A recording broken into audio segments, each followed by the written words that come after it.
In the last class, we went through a brief introduction and entered into the text Laghu Vakya Vritti, comprising of 18 verses. We had started with the first verse and we've gone through the meaning of the first phrase over there. The Stula Sharira, gross body. The teacher told us over here, actually the teacher over here is analyzing for us our own individual personality. Our personality is not simple, but it is complex. It is not just made up of one factor or one aspect. It has got so many aspects.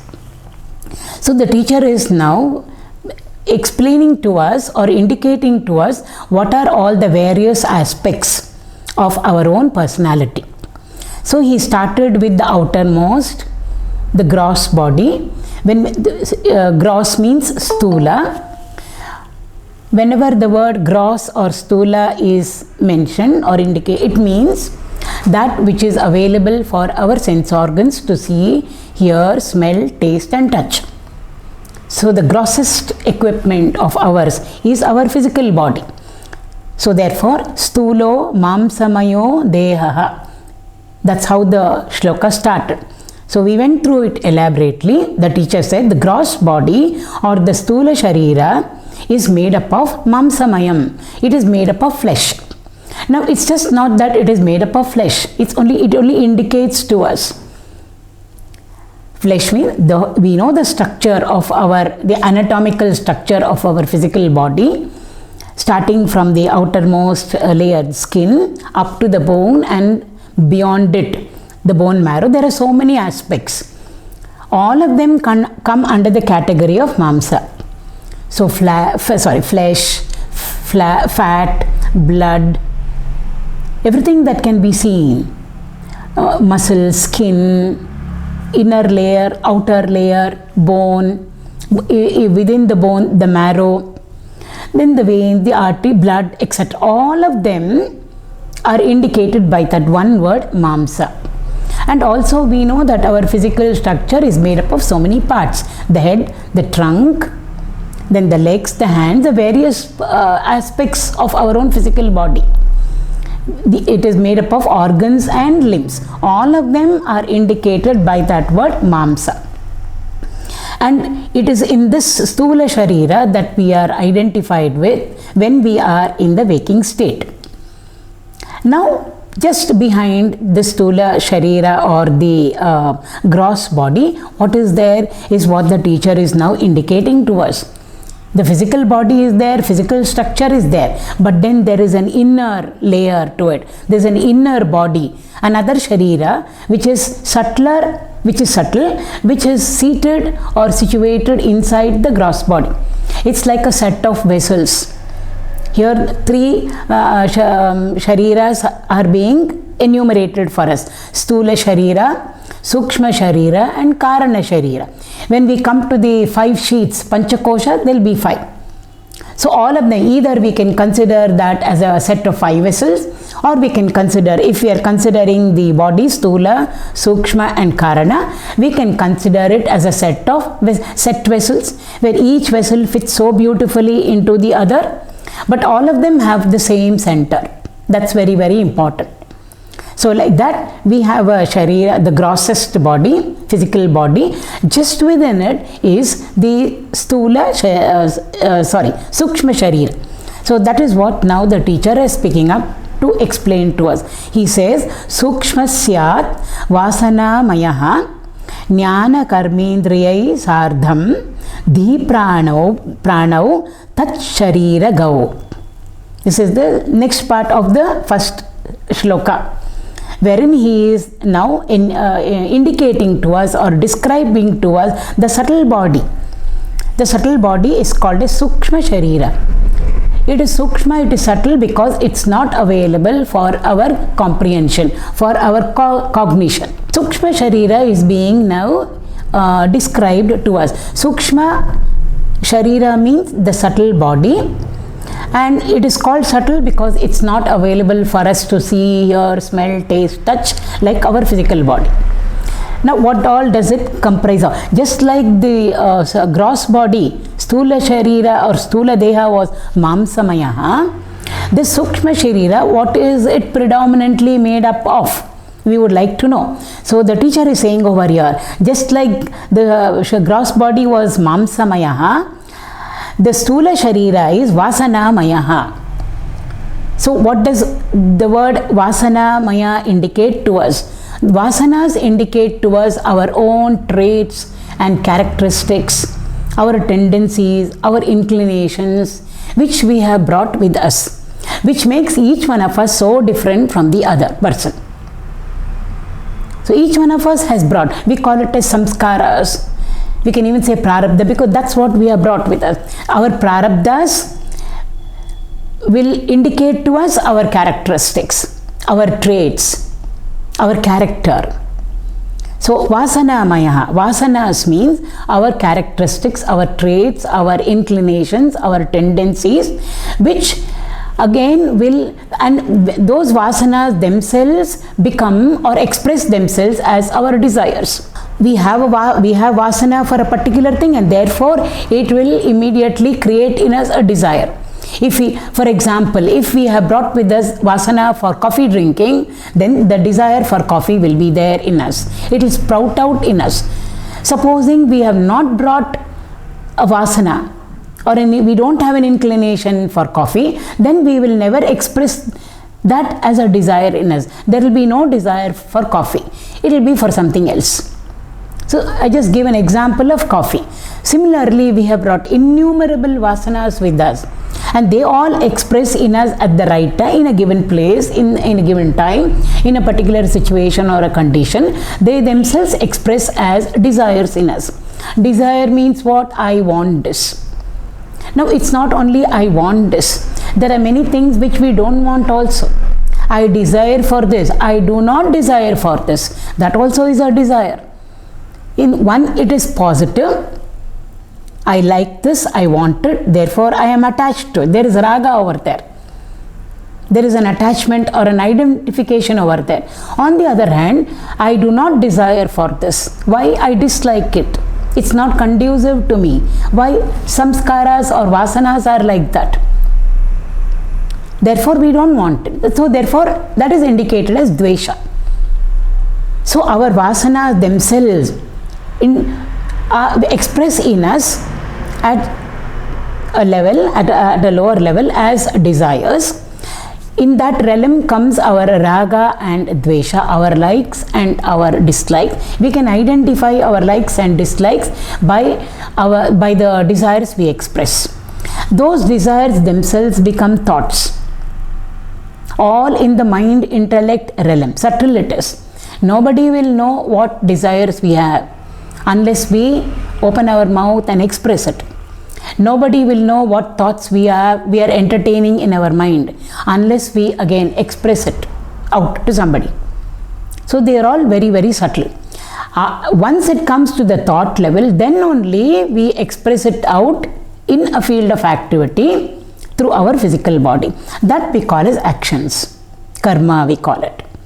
So here the teacher is now explaining to us what is this Sukshma Sharira. So he says it is Vasana Mayaha.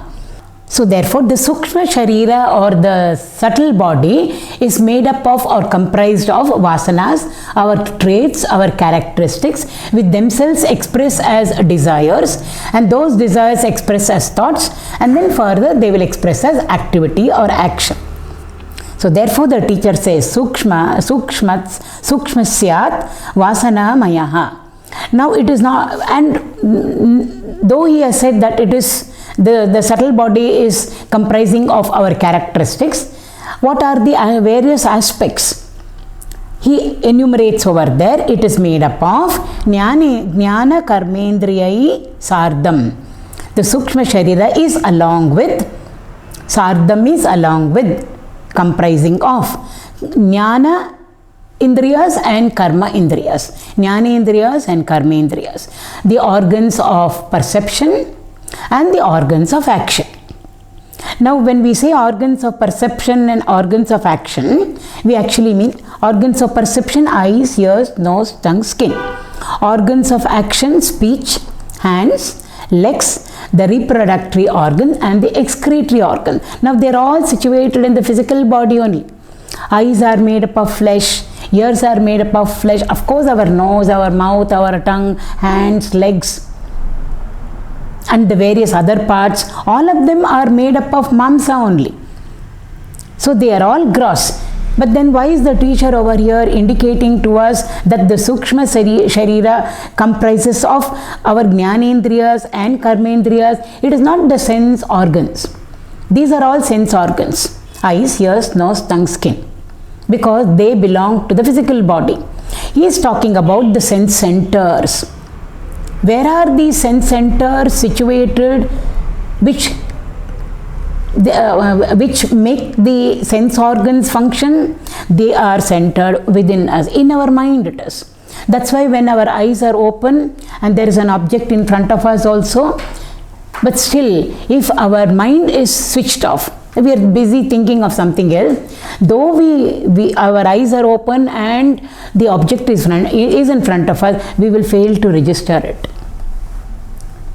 So therefore, when the teacher says Jnana Karmendriyaihi, when he says the Sukshma Sharira comprises of the organs of perception and the organs of action, the Jnanendriyas and the Karmendriyas, he doesn't mean the Jnanendriyas and Karmendriyas as such, because they are gross, they belong to the physical body, but the powers behind them, the sense center, and they are all located in our mind. So the power of vision, eyes may be there, located in the physical body, physical structure.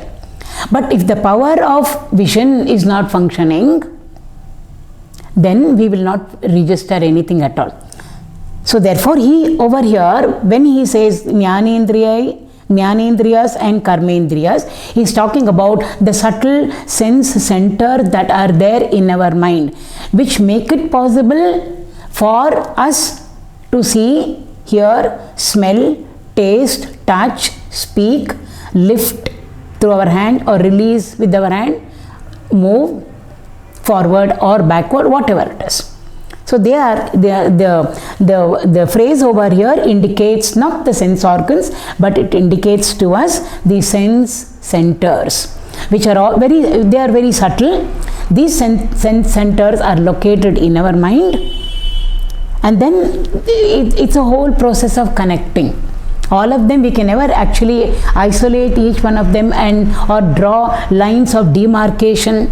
Physical body, then this body, they're all together. They all comprise one whole. And they all work in coordination with each other. But to make us understand, the teacher is separating them all out to us and indicating to us the gross body, the subtle body, the Karana Sharira, the causal body, etc. All of them actually work together. So therefore, the Sukshma Sharira, which is nothing but made up of impression, made up of characteristics, Vasanamayaha, it along with the sense centers of the Jnanendriya, of our own Jnanendriyas and Karmendriyas, is that all the teacher says Dhihi. Along with, these stands for mind and intellect. Normally we use Dhi for intellect, but it represents for us both the mind and the intellect. So along with the mind, along with the intellect, so sense centers included over here, because they belong to the realm of the mind. And pranahas, the five pranas. Prana, apana, udana, samana, vyana. All of them put together, life's expressions through us. The ability and the capacity for us to receive from the world outside. We say prana means inhaling, ingoing, and we say apana is outgoing. It's not only air going in and air going out. Prana over there represents all that we receive from the world outside, including the air which goes in through our nostrils. Apana means all our responses to the world outside. It just doesn't mean only outgoing breath. So we have to take it in a larger perspective.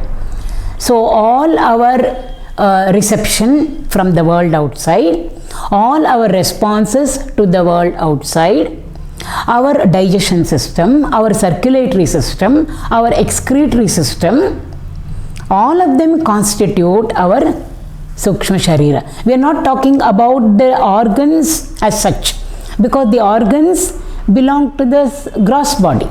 We are talking about the power behind it all, the sense centers, which make all these function. So therefore, the mind and intellect, along with the 5 pranas, all of them, Tat Sharira Gau, all of them make up, the teacher says, the Sukshma Sharira. So that is within the gross body or the Stula Sharira. So in the last class we said, when we are identified with the gross body or the Stula Sharira, we are in the waking state. When we identify or when we are predominantly reveling in the Sukshma Sharira, we will be in the dream state, because it is within. Dream doesn't happen outside of us. Dream always happens within us. So therefore, he has given to us so beautifully, he is dissected for us and given to us in the first shloka what all constitutes the gross body and what all constitutes the subtle body. We have to know what we are comprised of. Only then we will know what to do later on. So then this is the first verse. The second verse over here, the teacher says, Ajnanam Karanam Sakshi Bodhas Tesham Vibhasakaha Bodha Bhaso Buddhigataha Karta Syat Punya Papa Yoho. So Stula Sharira was over, gross body indicated to us what all it comprises of. Sukshma Sharira, he told us what all it comprises of. Now the third layer within us. It's like the outermost vessel, then there is an inner vessel fitting exactly into it, and there is one more vessel inside it, which fits exactly into the second vessel. Their centers remaining the same. So the third layer within us, which is even more subtler than the Sukshma Sharira, they call it as Karana Sharira. Gross, Stula, subtle, Sukshma and Karana. Karana is called as the causal body. That which has caused us to come into manifestation is called as Karana Sharira. What does it comprise of? The teacher says over here, Ajnanam Karanam. Our Karana Sharira, which is within the Sukshma Sharira, he says completely is comprised of only Ajnana. Ajnana means no Jnana, no knowledge. No knowledge means avidya. So when we talk about individual aspect, we call it as avidya, ignorance. Here we are talking of spiritual ignorance. Collectively, when all avidyas are put together, it is collectively it is called as Maya. So therefore, the third body or Sharira which is there within us, that which is called as Karana Sharira, comprises only of Ajnana and Ajnana and Ajnana, nothing but Ajnana. And how is it depicted? We always say the spiritual ignorance means darkness. Ignorance is always likened to darkness. Knowledge is always likened to light. We always say light of knowledge. So if ignorance is the opposite of knowledge and knowledge is likened to light, opposite of light is darkness. So the darkness that is there in us, that darkness has veiled us. And what is this ignorance? It veils the self that is there in us from cognition. When the self is so close to us, so near us, the Lord is so near us. In fact, He is. Without Him, none of these equipment can function. Why is it that we are not able to comprehend Him and apprehend Him? It's because it looks like we are all veiled from Him. There seems to be a curtain, as it were, between Him and us. And who are we? We are comprised of these three shariras. So we are there, an individual who has got an identity comprising of these three equipment, the Stula Sharira, Sukshma Sharira and the Karana Sharira. Just behind it is the self, Bhagavan, Brahman, Paramatma, Parabrahma, Atman we can call. So consciousness we can call it, as life we can call it. So it's so close to us. In fact, without it, none of us can function. But still, why are we not able to connect with it? Why are we not able to experience it? Why are we not able to comprehend it and apprehend it? Because there is something that is veiling us from that divine, that ultimate reality. And that veil is called, it's ignorance. We are in the dark. It's a way of saying that's all. We are in the dark. We are in avidya, nescience, not science, nescience. So though the light of knowledge is there within us, still we are unable to connect with it, because there is something that is obstructing us from it, or it from us. And that is called as ajnana. So that is a body in us, that is a sheath in us. It's like a curtain over there. When the curtain is removed, yes, we can see, but now the curtain is there. So it is veiling whatever is there in front of us.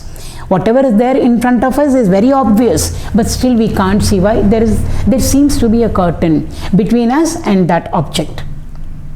But it's all inside us. So ajnanam karanam, the teacher says over here. This is called as the causal body. That body or that sharira which is responsible for us to be over here. It's the cause. We are all an effect. What the effect is what we all are. We have an identity. I am so and so. I live over here.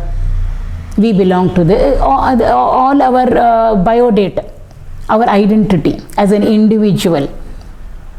We are over here. What is the cause for it? Because of the ajnana that is there. So ignorance is there, spiritual ignorance is there in us, and that is the cause for which we are all over here, is what the teacher is saying. So ajnanam karanam.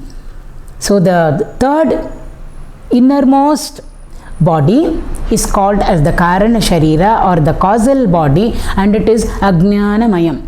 So the stula sharira was mamsamayam. The sukshma sharira was vasanamayam. And the third one, karana sharira, is ajnanamayam. Now, is there anything beyond that? The teacher goes one step beyond, because we need to know what are all there.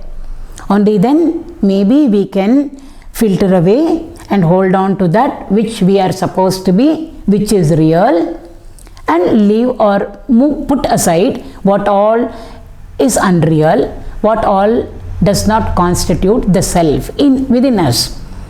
So first he has to tell us all these various aspects within us. And also, just as in the when we are identified with the gross body, we are predominantly in the waking state. We are in the waking state. When we are identified with or associated with the sukshma sharira, we are reveling in the dream state. What about when we are identifying with the karana sharira? We will be in the deep sleep state. Ignorant, total ignorance. When we are in deep sleep, we know nothing. Only after we come back from deep sleep to the waking state, only then we are able to talk. But if somebody asks us, in deep sleep, what was your experience? There was nothing. We say, I was totally in the dark. It's a way of saying. We don't even know when we are in deep sleep whether we are in the dark or not. We know nothing. But we know nothing, we come back to the waking state and then say, I do not know how I was in the deep sleep state. In the deep sleep state, I did not recognize anything. There was nothing there. Nothing means no thing. Nothing is available over there. It's all, the world of plurality and multiplicity are all available for us in the waking state and in the dream state. Waking state, it is available outside. In the dream state, the world of plurality and multiplicity is available inside us, the dream world. Outside over here in the waking state, there is a waking world. But in the deep sleep state, all of them are negated. Neither there is an external world of plurality, which we call as the waking world, neither there is an internal world of plurality, which we call as the dream world, where the dream world was there, dreamer was there, and his interaction with the dream world, dream experiences were there. Nothing is available in the deep sleep state. Absolutely nothing is available. Therefore we say nothing. It is a state of nothingness. Nothingness it is. So that, and therefore we say, I was in the dark, we are in the dark. Nothing we know. So nothing we know means ajnana only for us. So therefore that is called as the karanashaya. That ignorance, spiritual ignorance, is the reason, is the karana for us all to be over here caught up in samsara. So beyond that, is there anything? The teacher says, Sakshi Bodhas Tesha Vibhasakaha. All these three equipment that we have, the gross, subtle, and beyond it, the karana, sharira, all of them are inert. Basically, they are all inert. Insentient they are. Our body by itself doesn't have any life. It's all inert matter it is. Gross matter. What about our subtle body and the karana sharira? They are all made up of subtle matter. Whether it is gross matter or subtle matter, matter is matter. And what matter we know is inert. It doesn't have life by its own. It can't do anything. But we know we are all so full of aliveness. We are also dynamically functioning at all these various levels. What is it that makes us all function? Something must be there beyond the body. Something must be there functioning through the bulb. And because of that, we are getting light. By itself, the bulb cannot give light to us. It's inert. Glass, it is made up of, transparent, and inside we can see there is a filament over there. That's all it is. But it gives beautiful, brilliant light to us. How can it give to us? How is it possible? Electricity is functioning through it. Can we see electricity? No, we can't see electricity. We can't see electricity, but we know electricity is expression. When electricity functions through the inert bulb, we see the manifestation of electricity as light energy. But light energy is not electricity. Electricity is not light energy. Yet without electricity we will not have light energy. So in that sense, yes, there seems to be a relationship between the two, because without electricity no light. But still electricity is not light. Therefore we can say there is a relationship between electricity and light energy. When we switch off the bulb, light energy is not there, but we can't say electricity is not there. Electricity is very much there. Only we have switched it off, that's all. The contact has been removed there. So in that sense, electricity has got nothing to do with light energy. Neither it is white in color, neither it is colored, neither it is long tube light, neither it is round in a bulb, neither it goes on and goes off, nothing like that.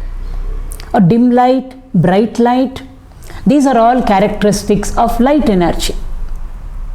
But electricity has got nothing to do with it. Neither electricity is dim, neither electricity is bright, neither electricity is white, nor colored, nor is it long, nor is it round. It doesn't have any of those characteristics. Therefore, there is no relationship between electricity and light energy. But without electricity, no light energy. Therefore, there seems to be a relation. So, masters very beautifully indicate this as relationless relationship. Contradictory words there, but still it fits in so beautifully. Relationless relationship. So similarly, we all know our equipment are all made up of matter, gross as well as subtle matter, and still they are functioning. All our equipment are functioning. The body is functioning, hands are functioning, legs are functioning. Every organ and limb in our physical body is functioning. Whether some are voluntary, some are involuntary, but everything is going on. Something must be there which is making this inert matter function, which makes this inert matter dynamic, which makes this inert matter full of life. Otherwise it's dead matter it is. Something must be there. The mind, it's so full of beautiful emotions. It's charged with emotions. And our intellect is so brilliant with thoughts, ideas, knowledge, memory is there. So many aspects are there. But we know all these equipment are made up of matter, gross and subtle. Is there a factor within which gives all these equipment dynamism to function? The teacher says over here, yes. And what is it? He uses, it has to be given, designated, some name has to be given to it. If no name is given, we will not understand it at all. She came home. Who came home? No, she came home. When somebody says, we will not know who the she is. We have to tell our friend, Kalyani had come home. Then we know, okay, she is known to me, she is known to her. Now we have understood who came home. So some identity has to be given, some namakarana has to be done to this inexplicable, indescribable factor that is there in all of us. The teacher is trying to slowly bring our attention or take our attention from the known to the unknown. Known is our equipment. Actually, we know only physical body. Very few of us are aware of our inner equipment, the Sukshma Sharira. And most of us are ignorant of that Karana Sharira, which is Ajnanamaya. So the teacher has to give some name to this factor that is there in us. So they call it as God, they call it as reality, ultimate reality, they call it as consciousness, they call it as Atman, they call it as capital life, capital L, life. Not life's experiences or life's expressions, but just life. So many names, Brahman of the Upanishads, we can say Parabrahma, Paramatma, so many names we can give. And we can bring that down to Saguna level also and give a name. Because our mind needs some support to connect with. So over here the teacher uses the word Bodha and Sakshi. So something is there within us. What is it? Bodha means knowledge. Literally it means knowledge. There is some factor in us. It is not knowledge of something. That we are able to acquire from the outer world. Knowledge of physics, knowledge of chemistry, knowledge of computer, knowledge of mathematics, commerce, anything. This is knowledge, not knowledge of something. It is just knowledge by itself. So instead of calling it as knowledge, they even say knowing principle in us, Bodha. It is a knowing principle in us. It is the awareness in us.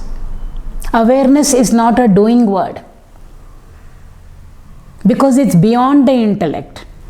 Thinking is a doing word. We think in place and in time, in space and in time we are thinking. But so it is a doing word. But awareness, we never say I am awareing, I am aware.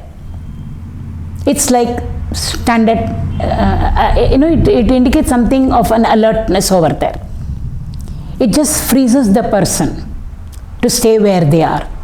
There is no doing over there at all. It's just awareness. So the knowing principle that is there in us, the awareness that is there in us is being called as Bodha. And what does it is a knowing principle in that knowing principle which makes us know all that we know and also makes us know all that we do not know. We know our knowledge areas. We can say I know chemistry, I know physics, I know this, I know that. We know so many things. Knowledge of. But there are many fields or areas of knowledge that which we do not know. Person may not know computers. Somebody may not know economics. So how does a person know that he or she knows mathematics? I know that I know, the person says. And how do you know that you do not know economics? I know that I do not know economics. See, on that side there is a I know, let's say mathematics or computer, and there is a I do not know economics, opposite.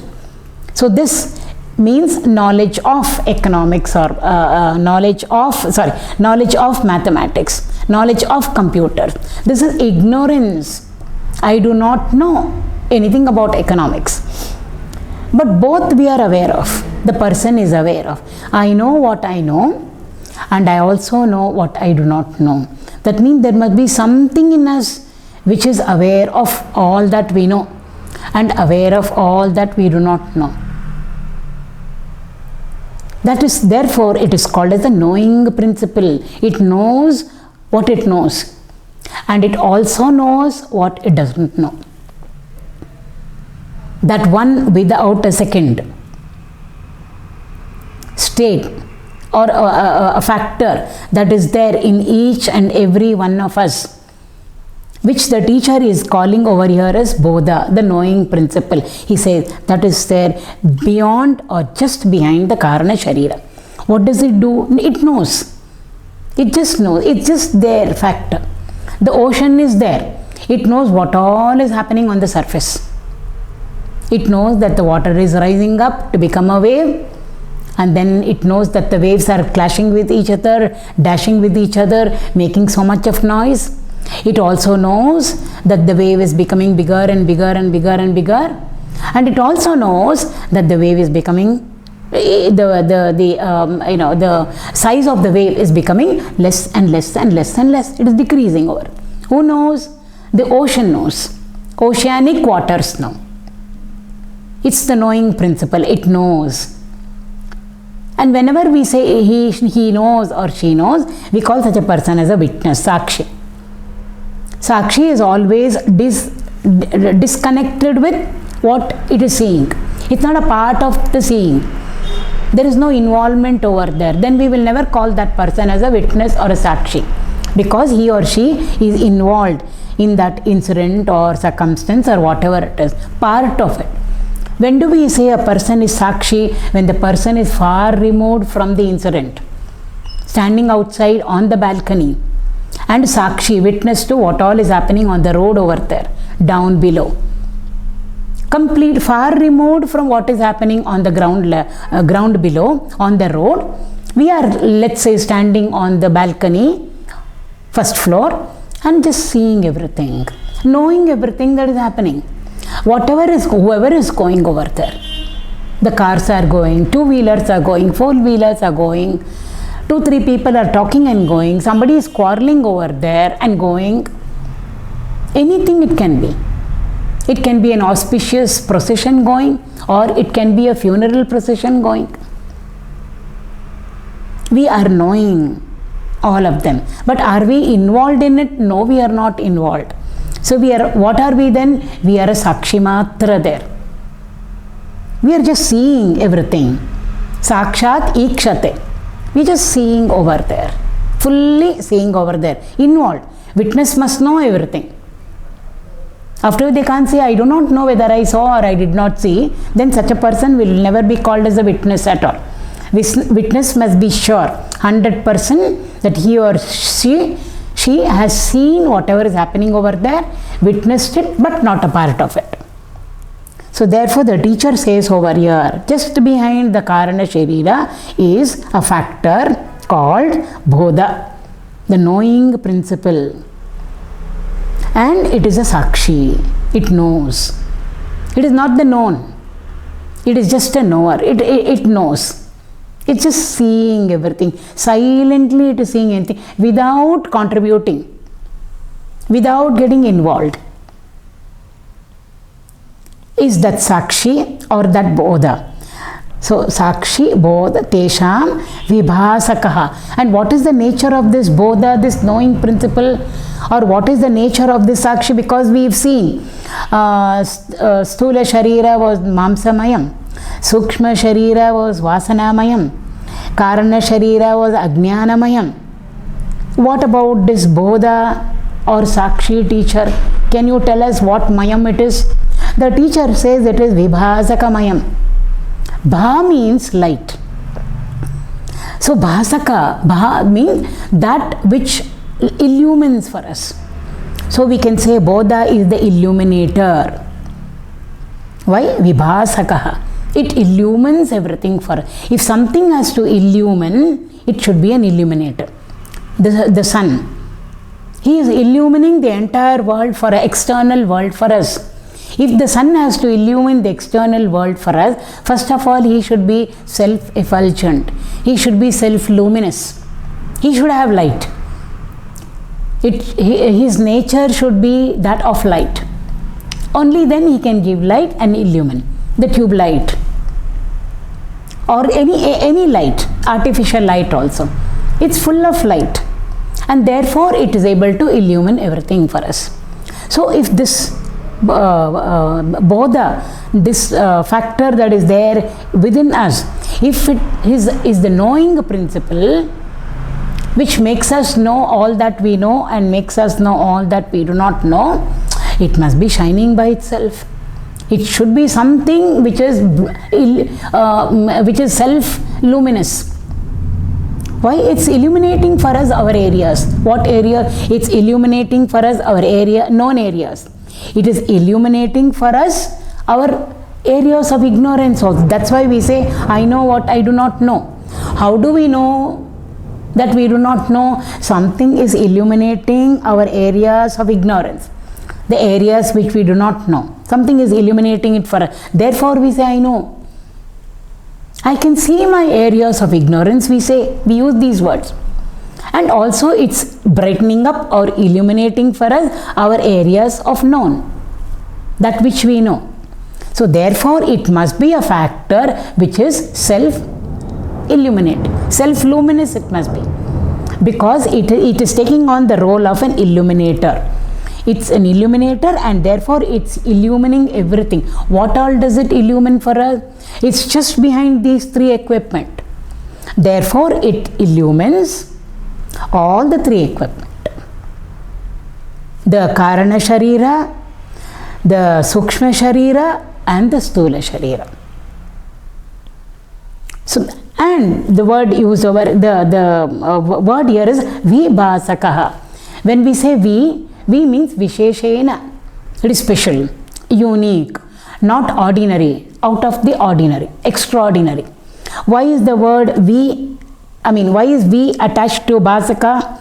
And the teacher has said it is Vibhasaka because it is a factor over here which neither increases nor decreases. It doesn't go through any change. It constantly illumines. And when it is illumining, does any change happen to it?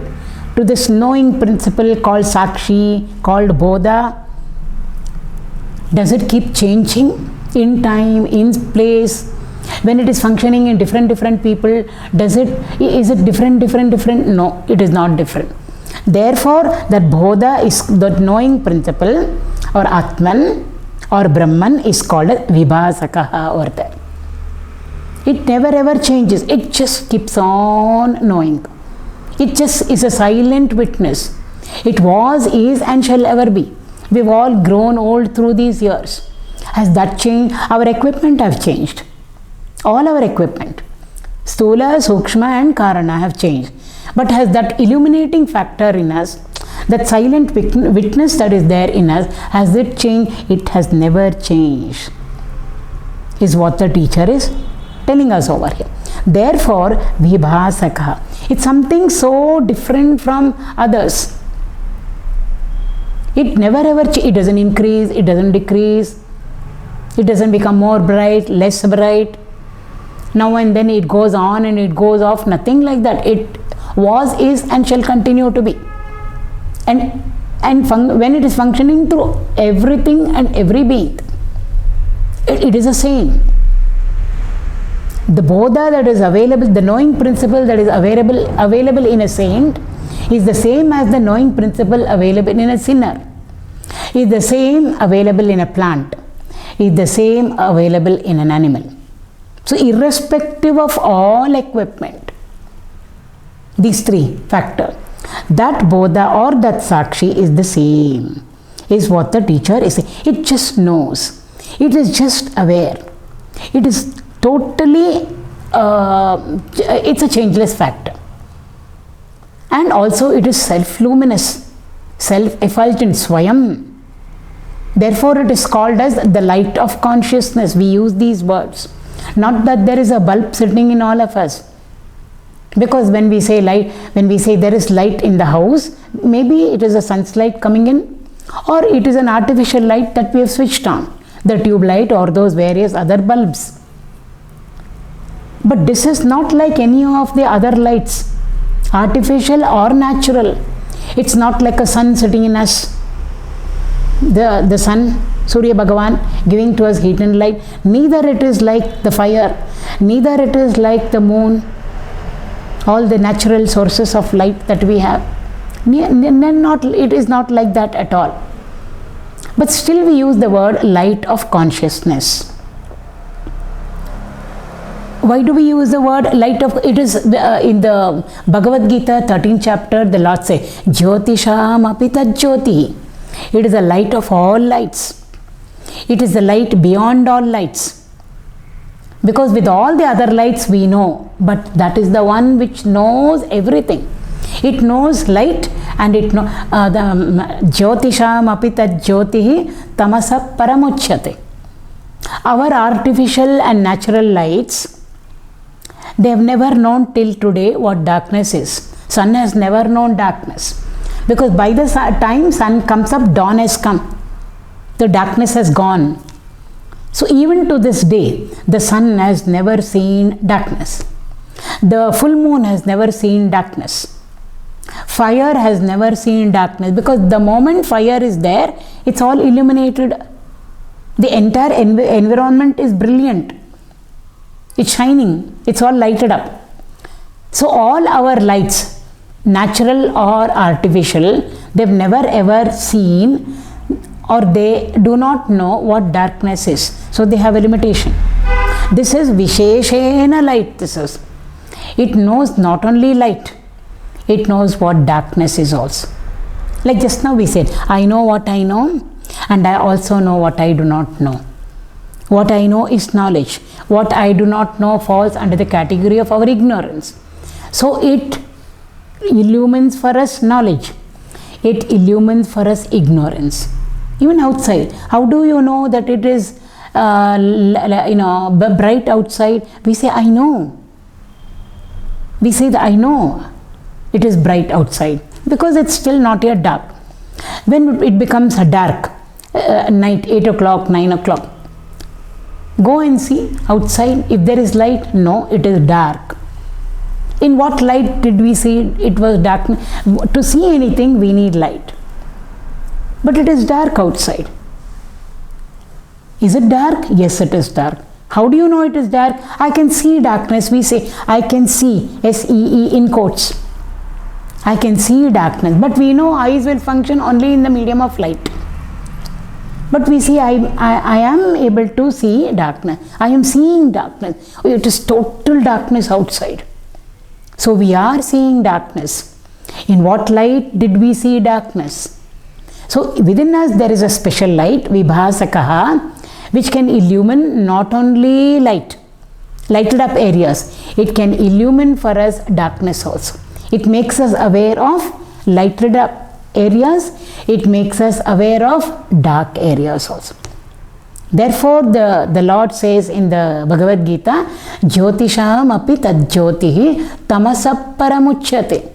It is beyond darkness, not our other artificial or natural lights. We can't say they are beyond darkness, because darkness they were never known, they cannot illumine darkness.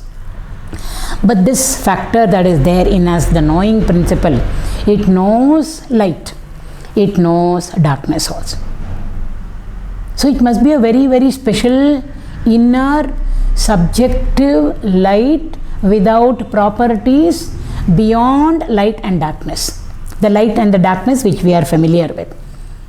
That's how it has to be described. In English we need so many words. It's an inner subjective because it's not outside of. It is outside of us also, but When it comes to each one of us as a seeker, it is within us. It is within everything. Even in the tiniest little particle that the scientists have discovered, and they've called it God particle, in that particle God is sitting. Who is that God? Both are there. So, in that way. Therefore, how to describe it for us so that vaguely we are able to intellectually appreciate it? It is an inner light. It is a inner and subjective meaning one and the same. It's a light without properties. Sun has properties. Moon has got all the 5 natural sources of light which we are familiar with. There are only 5 natural sources: sun, moon, stars, lightning and fire. All of them have properties. Of course, our artificial lights, all the bulbs and the tube lights, etc., all of them have properties. This is a special inner subjective light without properties. Why do we say without properties? Because anything that has properties becomes a vastu. Substance it becomes. A vastu has properties, characteristics. Our gross body, subtle body and karana sharira, causal body, all of them have properties, characteristics. Therefore, they come under the category of vastu, realm of matter. Here this bodha doesn't come under the realm of matter at all. It's not a vastu. It is not a substance. Bhagavan is not a substance for us. He is not a vastu for us. Unmanifest. When we say, what will we talk about it? Manifest only is a vastu. But we give to him a name, a form, some characteristics, and there are some beautiful stories and incidents woven around him because our mind needs it. So we give a nama, rupa, guna and some kriya, leelas around him. That becomes saguna. But when we take up the nirguna aspect over there, Bhagavan is not a vastu at all. He is beyond the realm of matter. So therefore, no properties for him. So subjective inner light without properties. But all our lights we know, they have a condition, they have a limitation. What is the limitation? They have never known darkness till today. But this peculiar light, unique light that is there within us knows darkness also. So its power of illumination is unlimited, unconditioned. It crosses all barriers. And therefore, the teacher calls it as Vibhasakaha. It's a unique special light that is there. And like I said, it's not that there is a bulb sitting in all of us, just like we have the bulbs outside functioning in us, because the teachers call it as Bodha Vibhasakaha. There is an illuminator inside us, self-effulgent, self-luminous, illumining for us all our equipment and their activities. So we always tend to think that there is something like a light which we are all familiar with. It's not like that at all. Therefore, it becomes unique. Therefore, it becomes other than the ordinary. So how to indicate that? The teacher uses the word Vibhasakaha. It's something very, very unique. And also, like I said, it doesn't change. It is the changeless.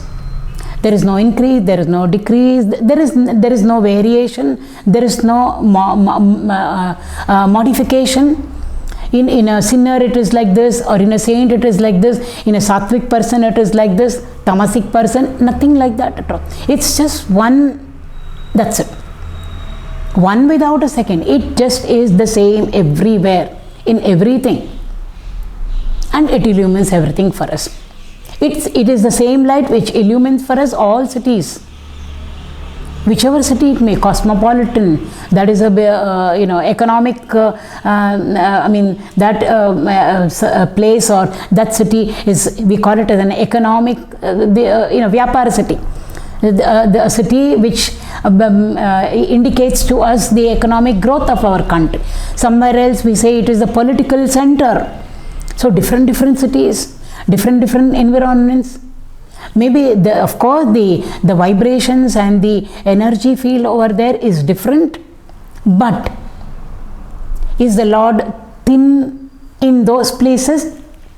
And is the Lord more thick and available more in, let's say, Badri or Kedar or Rameshwaram ityadi? No. He is equally available everywhere. He illuminates everything uniformly outside and inside. And does he go through modification or variation? No, because he is the changeless. And also he is himself Swayam Tejaha. To illumine anything, first he should be self-luminous. He should be with light. Again, it's not like the sun's light. He should be, that's why he is called as, Bodha is called as knowing principle. And that is why for knowledge we say light of knowledge. So to illumine for us our areas of known and our areas of unknown, first of all, he should be he should be of the nature of knowledge. He should be of the nature of being a knowing principle. He should be of the nature of illumination. He should be an illuminator to illumine.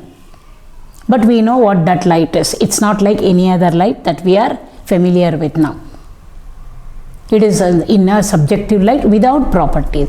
It is beyond light and darkness. It knows what exists, it knows what does not exist.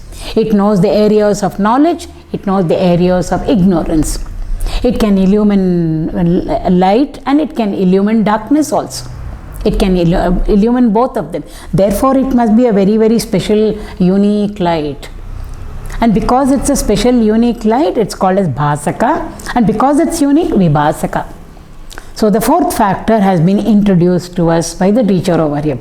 So he started with the outermost, which we are all very, very familiar with, the physical body, the Stula Sharira. Then he went inside. So once we have known what the Stula Sharira is, the teacher takes us one step within us, and there he explained to us what all constitutes the Sukshma Sharira, subtle body. Once we have known what the Sukshma Sharira stands for, he introduced to us the Karana Sharira. Ajnanamayam it is. Nothing it knows. It only knows how to make things which are real unreal, and what is unreal makes it look real. That is its job. So Ajnanamayam is this Karana Sharira. He introduced us to that. Now all these are working in us so beautifully in harmony. Such a beautiful orchestra going on between these three equipment in us. Each one so different from the other. But how beautifully they all tune up. We have a common pitch should be there. Common Shruti should be there when we have so many instruments. All of them have to tune up to the same pitch, to the same Shruti, and then only we can have a lovely orchestra. Though each instrument has got its own unique, we will know this is Veena, that is violin, this is instrument, because we know the difference in sound. But all of them match each other when it comes to frequency. Similarly, all these equipment so beautifully they are functioning in us, all in like one harmonious whole, WHOLE, because there is some factor beyond these three.